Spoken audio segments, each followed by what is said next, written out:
setiap orang itu, setiap jatah rezeki itu punya hukum prosesnya. Setiap jatah rezeki itu punya hukum prosesnya. Dan kita wajib memenuhi saldo prosesnya dulu, baru tembus rezekinya. Gitulah. Untuk ABN bisa Allah takdirkan menikah sama Bunda Mira, itu sudah melewati proses berbagai macam patah hati, kecewa, pengkhianatan, dan sebagainya. Baru dapat Bunda Mira. Untuk ABN, untuk bisa jadi pengusaha sampai sejauh ini, untuk berapa kali, udah berapa bisnis yang ditutup. Gitu aja. Nah, tutup bisnis ini, bangkrut bisnis ini, belajar lagi, sampailah paham, oh ini yang tidak boleh, ini yang boleh. Nah, perlu habis sampaikan ke teman-teman tentang kaidah ini, gitu loh. Kenapa? Biar kita ternyata kalau dunia kapitalis, sekuler, hanya fokus dengan angka kekayaan. Kita tuh gini, kalau ditanya Islam tuh apa sih? Islam itu realistis, spiritualis. Realistis dan spiritualis. Dia begitu sampai di puncak, dia harus punya dua kaidah.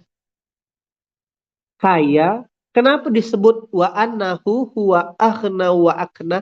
Kaya dan cukup. Bukan kaya dan serakah. Nah, kaya dan cukup ini dua dimensi yang saldo prosesnya beda-beda. Kalau kaya diwujudkan dengan cara kerja keras dan kecerdasan, dan itu wajib kita jalani, dan seluruh sahabat Rasulullah menjalani proses itu yang kaya-kaya. Bagaimana Sayyidina Abu Bakar tetap izin sama Rasulullah pergi dagang. Artinya ada proses yang dilakukan oleh Abu Bakar. Pergi dagang bersama Nuaiman. Ya kan? Bagaimana Abdurrahman bin Auf izin juga ketika buka pasar di Madinah, dia melakukan proses yang dilakukan kerja keras dengan kecerdasan tadi. Kau tunjukkan ya aku pasar di mana. Akhirnya Abdurrahman bin Auf menginventarisir di mana tempat jual produksi aksesoris kuda yang berkualitas. Nah, dimensi kerja keras ini kenapa dibutuhkan? Why-nya dulu. Kenapa dibutuhkan? Karena ya kan, semua ayat yang mengandung kata tentang jihad selalu berhubungan dengan bi'amwalikum, dengan hartamu. Berarti penting enggak untuk menyiapkan bumbu harta tadi itu? Kalau masak tuh, penting enggak bumbunya disiapkan? Penting. Nah, berarti harta tidak bisa dilepaskan dalam perjuangan jihad. Untuk dapat harta, tidak bisa dilepaskan kerja keras dengan kecerdasan. Kerja keras, kerja cerdas. Lalu Abi lihat, apa bedanya? Kenapa generasi sekarang itu di saat kita bilang banyak yang peleter, banyak yang ngutang, banyak yang pinjol. Saya ketemu 3 sepupu saya ini kaya-kaya. Untuk umuran dia. Karena bayar prosesnya. Yang satu ekspor, yang satu jual produk digital di Shopee, udah punya 5 akun, datang kan, manggil saya, tak kerja lah. Apa tak kerja ente? Kami tidak ada kerja, kata dia. Ya kan? Bahkan dia ngajarkan saya, gini nah caranya nah, supaya di saat beberapa kawan-kawan kemarin Bang Dadi, Kak Mala belajar optimasi Shopee, dia nunjukkan saya, gini nah caranya nah. Jadi akun Shopee-nya tuh transaksi udah sekian puluh ribu. Ada tekniknya. Jadi baru bikin akun Shopee, supaya akun Shopee-nya meledak sekian puluh ribu, dan begitu transaksi itu sekian puluh ribu tuh, itu udah otomatis di atas gitu lah. Udah tinggal tidur ya kata dia. Oh ini kerja kau nih. Gitulah dia. Nah, tapi untuk sampai di level itu, udah berapa banyak percobaan yang dikerjakan. Gitulah dia. Nah, Sih nak belajar ya terus. Capek aku. Ampun. Risau. Nah jadi kawan-kawan, lalu apa yang bedakan? Lalu saya melihat beberapa orang juga. Nah, ini maka pesan Abi buat Anda, buat kawan-kawan, buat adik-adik saya, buat saudara saya. Yang belum di titik kaya. Kaya itu apa sih, Bi? Ketika penghasilan kita sudah bisa menutupi gaya hidup kita. Itulah kaya. Nah, perlu saya trigger kawan-kawan, ya kan, untuk sampai di level ini. Nah, dan karena sahabat, jadi dengan kekayaan, jadi gini, semalam diskusi sama Ayah Man gitu ya. Kenapa para pendakwah, penggiat kebaikan tuh dianggap sebelah mata? Karena begitu dia dakwah, posisinya begini. Gimana? Kita posisinya. Maka bagi pengusaha, bagi pejabat, kalau tak ada artinya. Itu yang membuat kita lemah. Padahal kemarin kita sudah belajar di surah Asy-Syu'ara, seluruh nabi apa? Tidak minta imbalan. Banyak kali ayatnya kawan-kawan. Tidak minta imbalan dalam dakwanya. Kalau dikasih hadiah terima. Tapi tidak gini cara minta, cara mainnya. Gimana caranya? Makanya semua nabi melekat kompetensinya. Jadi tidak bisa dipungkiri. Kaya itu, kalau dirunutkan, kaya itu adalah bahan baku untuk jihad. Untuk bisa kaya, tadi rumus 2, kerja keras dengan kecerdasan. Nah, maka pesan saya, buat yang sampai belum di titik merasa kaya, apalah kuncinya? Oke, nah, satu, bayar prosesnya. Ini makanya mau saya tegaskan dengan satu kata. Untuk bayar proses tuh, apa yang harus diperbuat lebih banyak? Hah? Oke, oke, betul lah semua itu pengalaman, belajar, untuk kerja. Tapi ada satu hal yang itu jadi momok buat anak muda. Membuat penghambat dia. Sikit lagi, lebih kepada aktivitas. Jangan, coba ikut saya. Ikut saya. Untuk bisa mengejar kekayaan, mengejar kekayaan, menjemput kekayaan yang ditawarkan Allah, maka satu rumusnya yang wajib dimiliki, wajib dilakukan oleh pemula, jangan banyak tidur. Allahu Akbar. Betul enggak tuh masalah? Betul. Kan? Itu Merdeka. antum. Musuhnya anak-anak muda tuh di situ.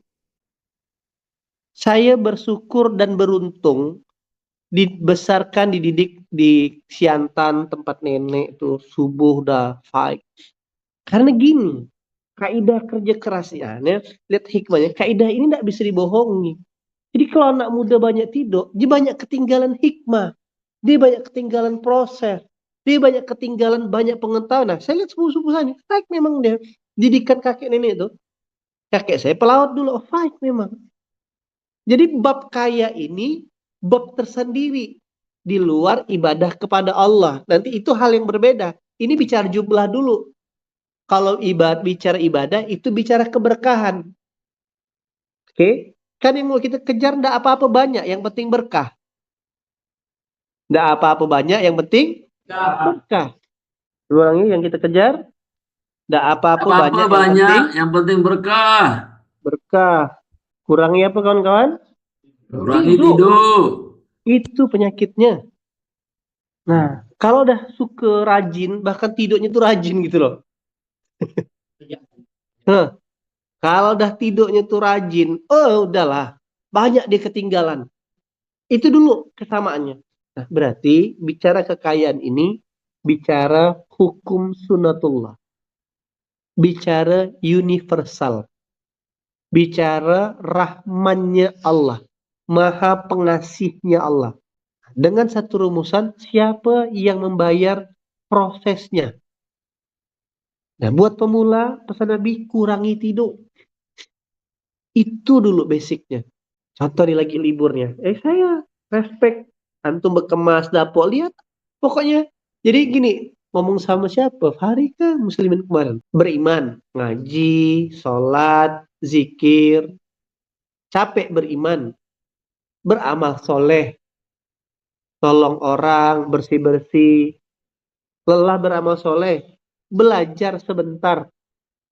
Silaturahmi. Nonton YouTube.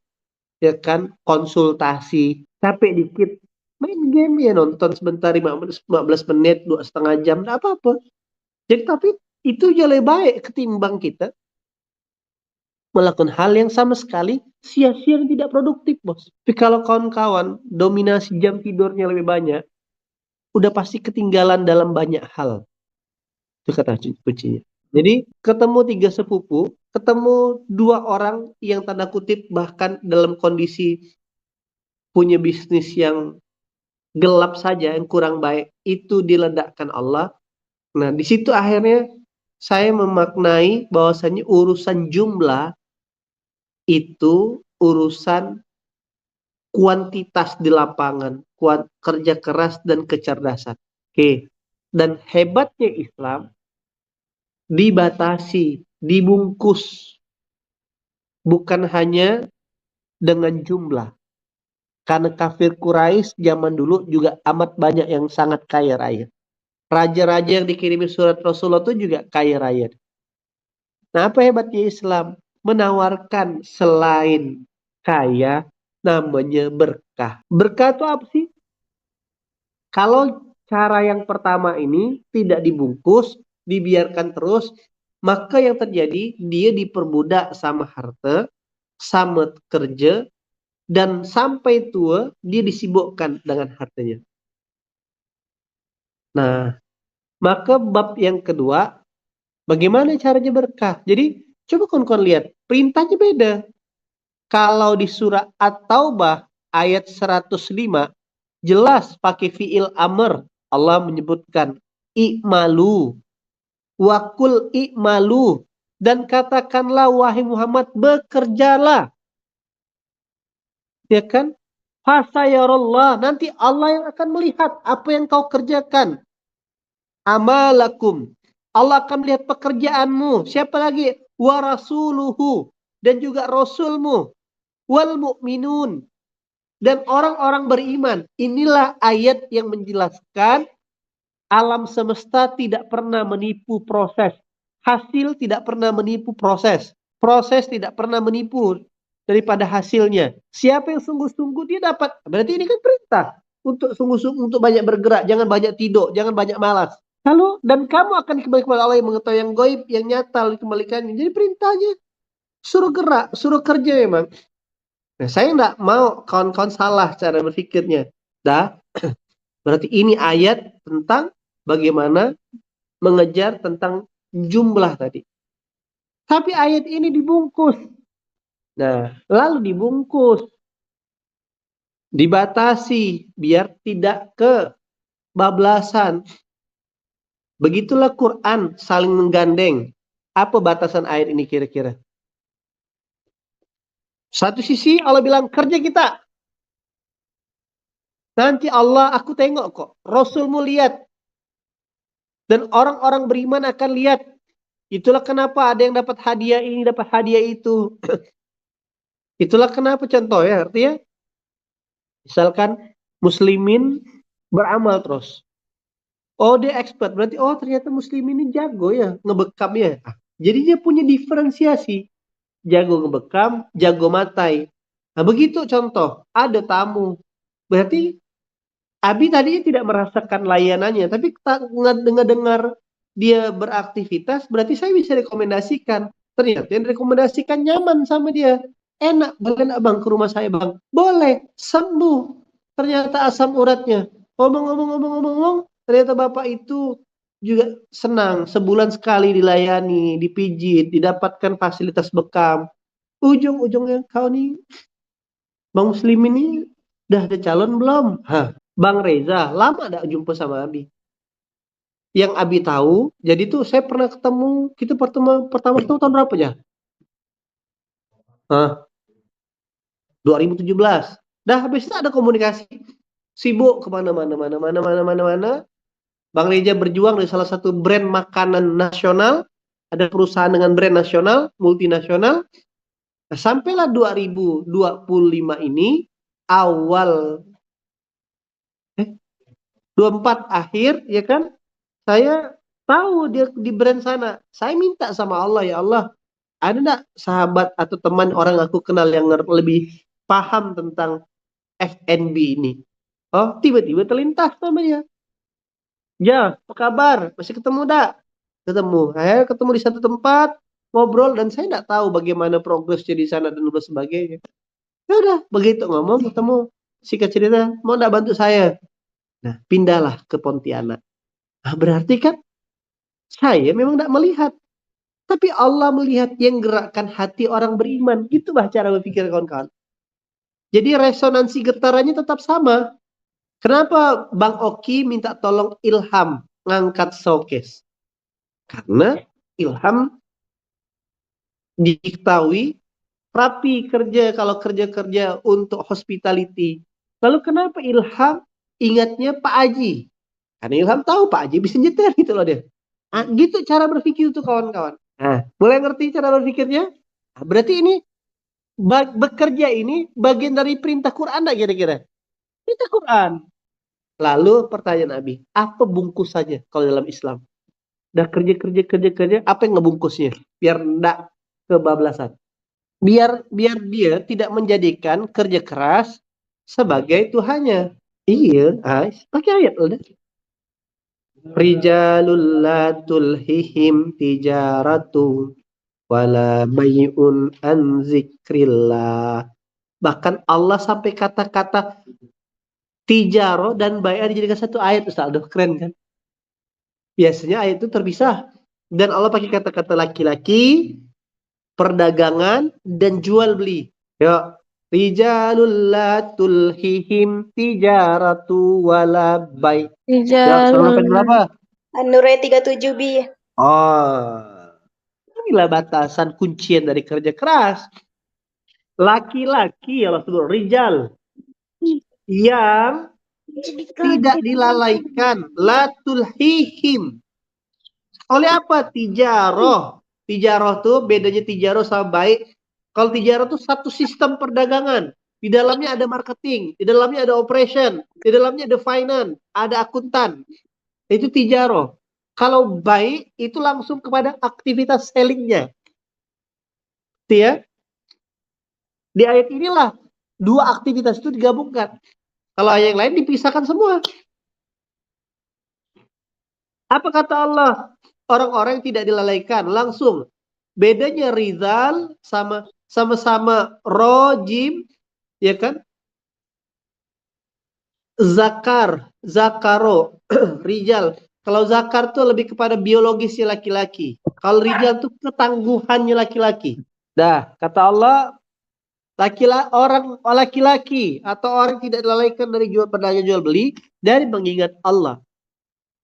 Lalu ngapa dia? Dia menegakkan sholat dan menunaikan zakat. Mereka takut kepada hari ketika hari penglihatan atau hari kiamat. Jadi dia tidak lalai, udah semangat i'malu tadi itu. Nah, lalu dikunci dengan sholat dan zakat. Serta beriman kepada hari akhir, maka Allah janjikan mereka itu agar Allah memberi balasan kepada mereka dengan yang lebih baik daripada yang mereka kerjakan. Ayat 38-nya. Dan Allah menambahkan karunia-Nya kepada mereka. Dan Allah memberi rezeki kepada siapa yang Dia kehendaki tanpa batas. Ngerti ayat.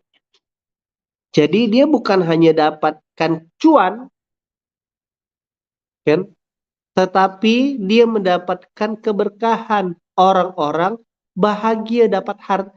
Orang-orang ngerasakan hartanya. Antum ada enggak kenalan orang kaya?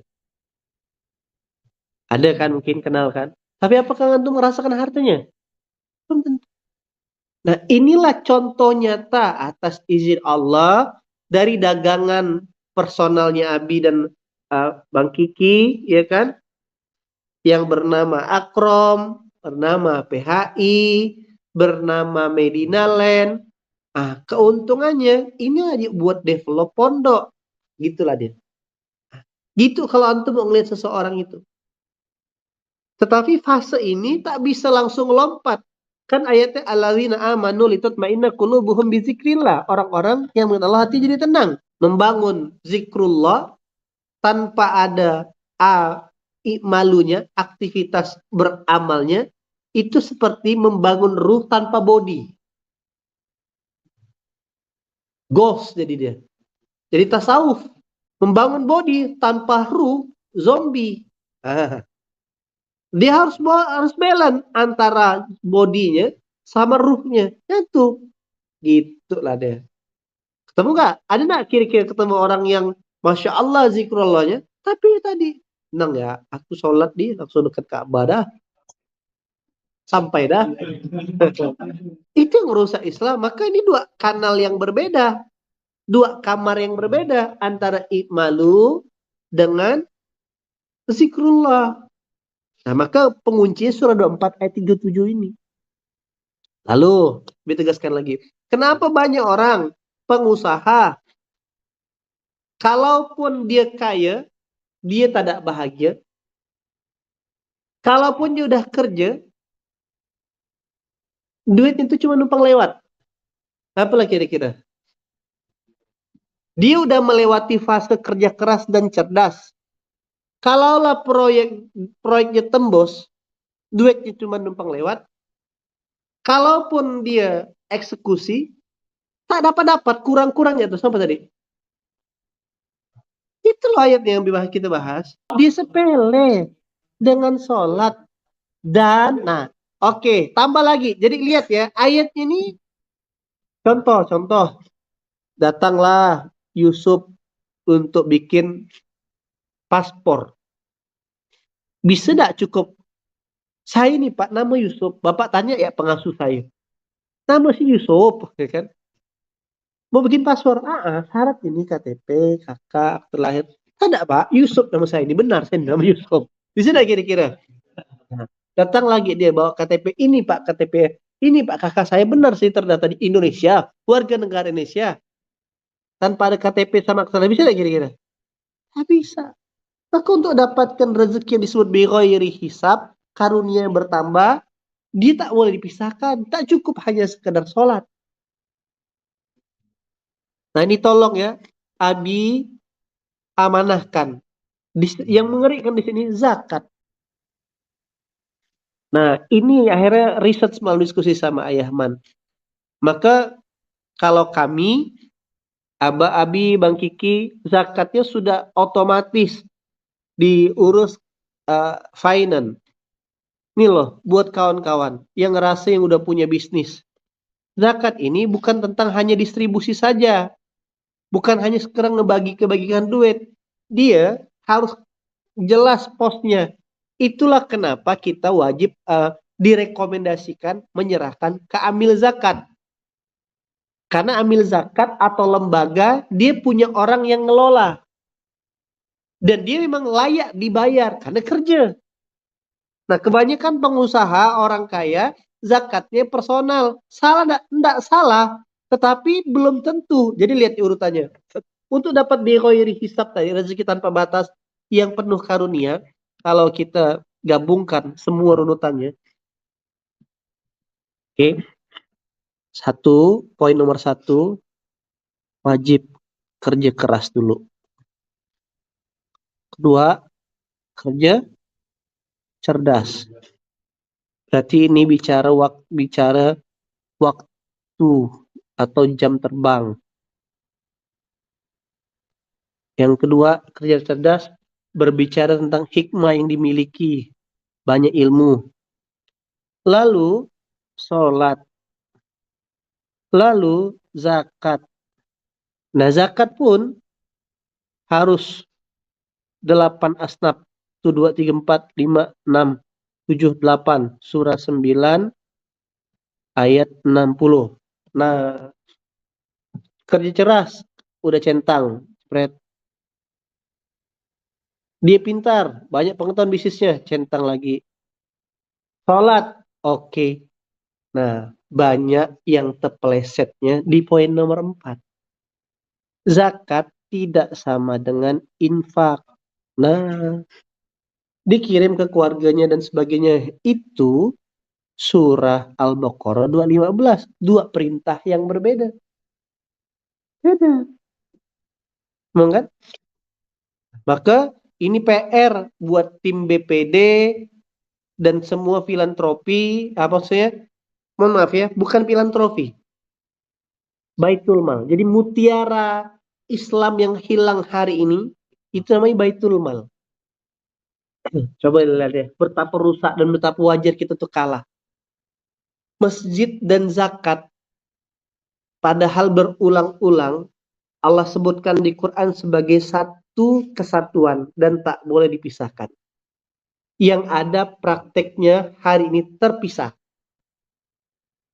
Kalaupun ada praktek masjid, orang sibuk ribut dengan bangunan, dengan gedung, dengan keramik, dengan kubah. Tidak pernah berpikir pusing macam mana supaya jemaah ramai. Nah, begitu masjid udahlah satu terpisah, yang kedua prakteknya tidak sesuai kaidah. Padahal perintahnya ya'muru masajid Allah, makmurkan masjid Allah, bukan besarkan masjid Allah.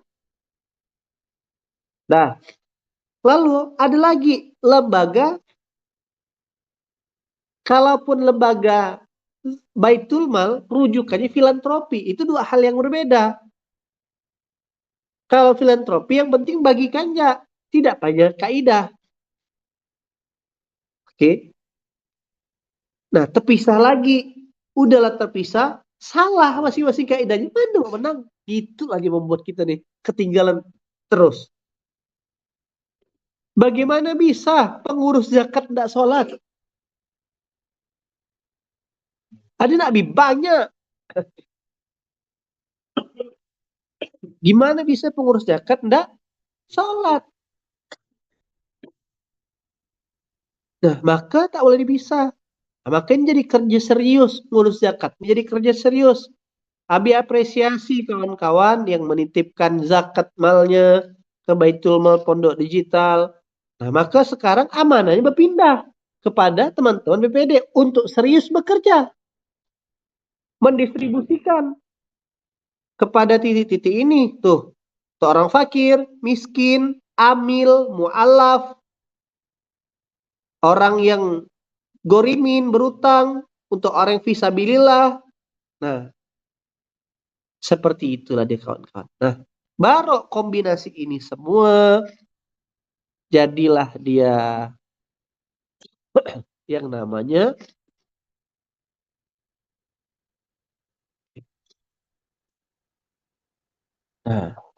rezeki tanpa batas. Bukan harta tanpa batas, rezeki tanpa batas. Baru hadiah turun surah 24 ayat 38. Itulah dia baru. Inilah yang jadi modal jihad fi sabilillah. Nah, panjang enggak rantai itu? Tak ada dibahas di S1 ekonomi ini.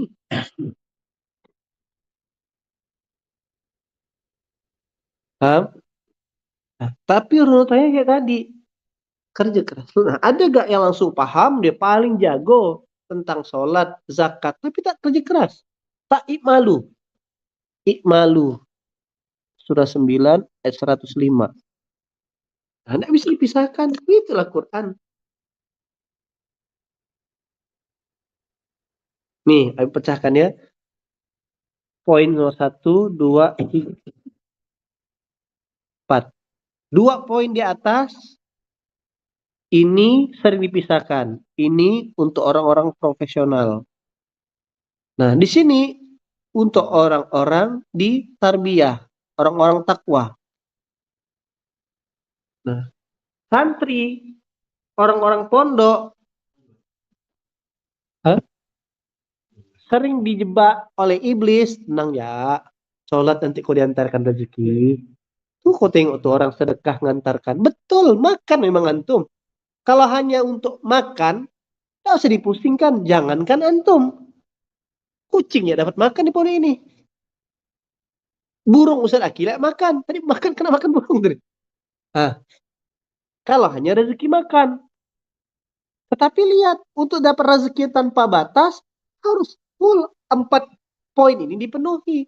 Harus ikmalu, harus 2437.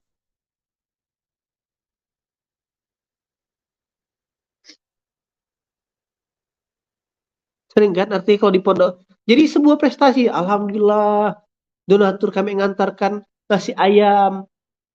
Sampai kapan kita berpikiran seperti itu gitu, bah? Di luar sana, beda lagi. Duh, sibuk dengan angka dan jumlahnya. Tapi tidak dibungkus dengan sholat dan zakat. Maka, babak belur. Sehingga kita, orang umat Islam, jadi sering kalah. Maka, akhirnya, semalam diingatkan Abu Ghurabi. Bro, kata Yaman, melihat ini semua, kita tak bisa berharap ustadz ini, kiai ini. Kita tak bisa berharap juga dengan pengusaha ini biar menjadi sebagaimana contoh teladan Abu Bakar, Utsman, Abdurrahman bin Auf. Satu-satunya PR yang bisa kita lakukan, itulah yang jadi bukti.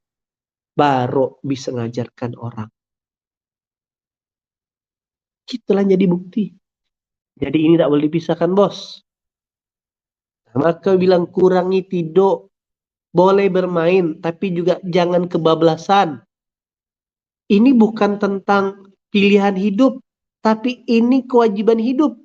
Karena kita harus menyelesaikan PR saldo jihad kita. Ya? Coba antum cari tahu, temukan. Nah, maka jadi kalau mau ngelihat orang teladan, pastikan dia punya 4 syarat ini. Tak cukup ya kagum dengan kekayaannya. Karena kekayaan bab berbeda. Pokok selama kau kerja, kau berjuang, pasti kaya. Itu intinya. Tetapi belum tentu jaminan punya keberkahan. Belum tentu jaminan bahagia.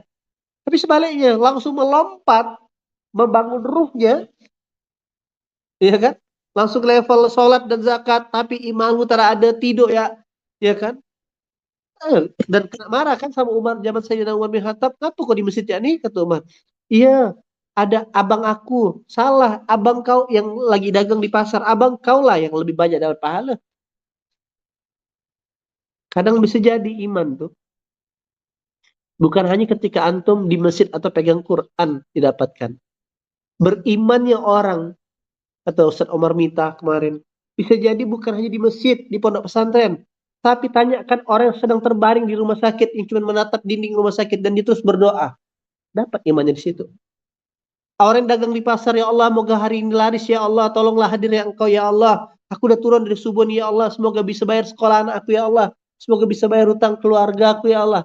Imannya bisa di situ kan, Pak. Jadi kawan-kawan, ini 4. Ngerti ya kaidahnya ya, teman-teman ya? Nah, pertanyaan saya seulang lagi. Penting enggak punya rezeki tanpa batas tuh? Untuk apa? Modal apa? Jihad. Kenapa Jihad. kita harus jihad? Apa, Mar? Jalan di surga. Surat 3, 142. Am hasibatum, puncaknya gitu. Jadi urutan begitu. Apakah kamu kira kamu akan masuk surga sementara belum nyata kamu berjihad di jalan Allah? Turun lagi, apa tuh jihad? Ya, oke, orang yang sungguh-sungguh totalitas tidak punya kepentingan dengan harta dan jiwanya. Bagaimana bisa punya harta yang bisa dipakai buat jihad? Maka dia wajib menjalankan kaidah 1, ikmalu dulu, kerja keras dulu. Apa bata apa senggolan di kerja keras, kerja cerdas tadi? Kurangnya apa? Kurangnya tidur. Banyak bergerak. Nah, mulai dari situ berbenah nih. Kurangi tidur. Hanya silaturahmi ke, belajar ke, murojaah ke, itu jauh lebih produktif, mikir ke. Dah, kawan-kawan, ini kaidah. Setiap orang wajib menjalani ini. Setiap orang wajib menyelesaikan PR-nya masing-masing. Sudah terlalu lama orang-orang yang mencintai kita menunggu keberhasilan kita. Sudah terlalu lama. Jangan biarkan mereka cuma menunggu. Jadilah bukti. Amanah yang ada di depan mata sekarang, kerjakan dengan serius. Tidak mungkin disia-siakan Allah. Nah, maka itulah. Coba kalau antum melihat, perhatikan sekarang. Sisi yang lain, kita dituntut kerja keras dan kerja cerdas. Di sisi yang lain, kita dituntut jangan lalai ya.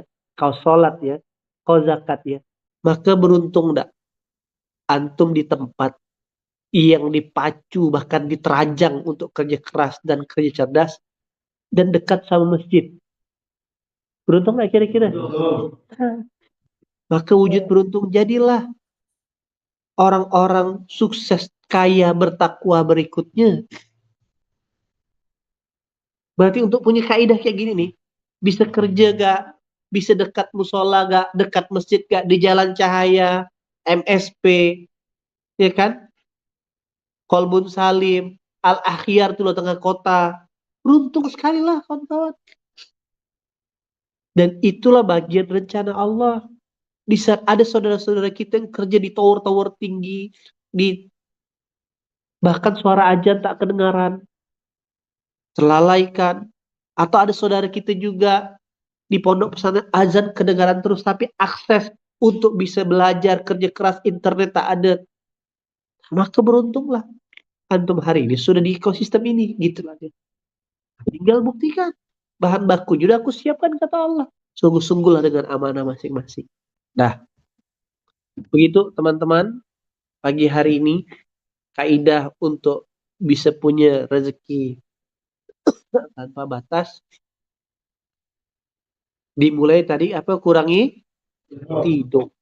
Perbanyak ikmalu, bekerja keras. Pasti Allah akan lihat, tidak mungkin disia-siakan Allah.